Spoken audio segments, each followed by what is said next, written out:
நான் சென்னையில் வசிக்கின்றேன். நான் பிறந்தவுடன் என் அம்மா இறந்து விட்டதால் நான் தனியாக என் அப்பாதான் என்னை வளர்த்து ஆளாக்கினார். நான் இப்போது காலேஜில் முதலாம் ஆண்டு படிக்க இருக்கிறேன். என் அப்பா ஒரு கவர்மெண்ட் அதிகாரி, அதனால் இதுவரை எனக்கு எல்லாம் செய்து சமைத்து போட்டு பார்த்து கொண்டிருந்தார். வயது ஆகஸ்ட் அவரால் எல்லாம் செய்ய முடியவில்லை. அதனால் எங்கள் வீட்டில் எல்லா வேலைகளையும் செய்ய ஒரு வேலைக்காரியை நியமித்த என்னப்பா. அந்த வேலைக்காரியின் பெயர் தேவி. அவளுக்கு 30 வயது இருக்கும். திருமணமாகிவிட்டது. ஒல்லியான தேகம், மடிப்பு இல்லாத ஒரு இடுப்பு. அவளை சாதாரணமாக பார்த்தால் யாருக்கும் மூடு கூட வராது. அவளுக்கு 1 வயதில் குழந்தை இருந்தது. என்னிடமும் நன்றாக பழகி வந்தாள். அவள் வரும்போது அப்பா வேலைக்கு கிளம்பி விடுவார்கள். அவள் சென்ற பின்பே அப்பா வந்து வீட்டுக்கு வருவார்கள். நான் காலையில் ஒரு 10 மணிக்கு கல்லூரி சென்றுவிட்டு கட்டடித்து விட்டால் சீக்கிரம் கூட வந்து விடுவேன்.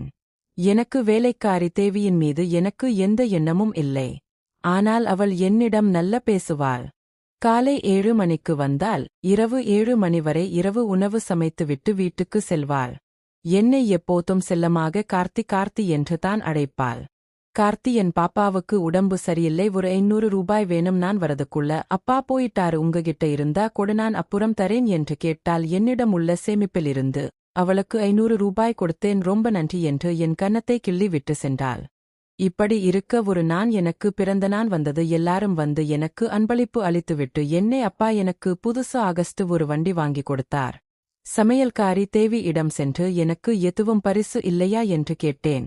என்னிடம் பரிசு கொடுக்க என்ன இருக்கிறது? என்னிடம் காசு எல்லாம் இல்லை, நீங்க கொடுத்த 500 ரூபாய் இன்னும் உங்களுக்கு கொடுக்கவில்லை. காசு தவிர என்ன வேணா கேளு, நான் தருகிறேன் என்று சொன்னாள். நிஜமாக என்ன கேட்டாலும் குடுப்பியா என்று திரும்பவும் கேட்டேன். நிஜமா கார்த்தி, காசு தவிர என்ன வேணா கேளு, நீ என் செல்லம் டா என்று சொன்னாள். சரி, நான் நாளைக்கு கேட்கிறேன் என்று சொல்லிவிட்டு என்ன கேட்கலாம் என்று யோசித்துக் கொண்டிருந்தேன். நான் பிறந்தவுடன் என் அம்மா இறந்து விட்டதால் தாய்ப்பாலை நான் குடித்ததே இல்லை. எனவே வேலைக்காரி தேவி அவளிடம் தாய்ப்பால் கேட்கலாம் என்று யோசித்தேன். அதேபோல அடுத்த நான் அப்பா சென்ற பின்பு தேவி வீட்டுக்கு வந்தாள். எனக்கு பிறந்த நாள் பரிசாக நான் ஒன்று கேட்பேன், கொடுக்கிறியா?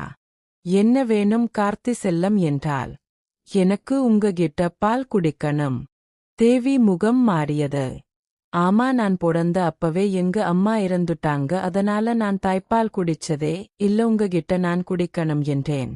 அவளுக்கு கோபம் வந்தாலும் என்னிடம் காட்டாமல் அதெல்லாம் தப்பு என்று என்னிடம் சொல்ல, நான் சோகமாக சரி வேண்டாம் என்று சொல்லிவிட்டு கோபமாக வீட்டுக்குள் சென்று விட்டேன்.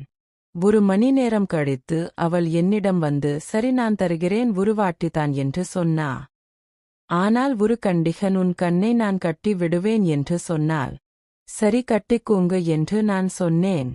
ஒரு டவலை எடுத்து என் கண்களை நன்றாக கட்டினாள். என்னை பெட்டில் படுக்க சொன்னா. வெளியே சென்று வீட்டின் கதவை சாத்திவிட்டு பெட்ரூமில் இருக்கும் ஜன்னல்களையும் சாத்திவிட்டு என் அருகில் வந்தாள்.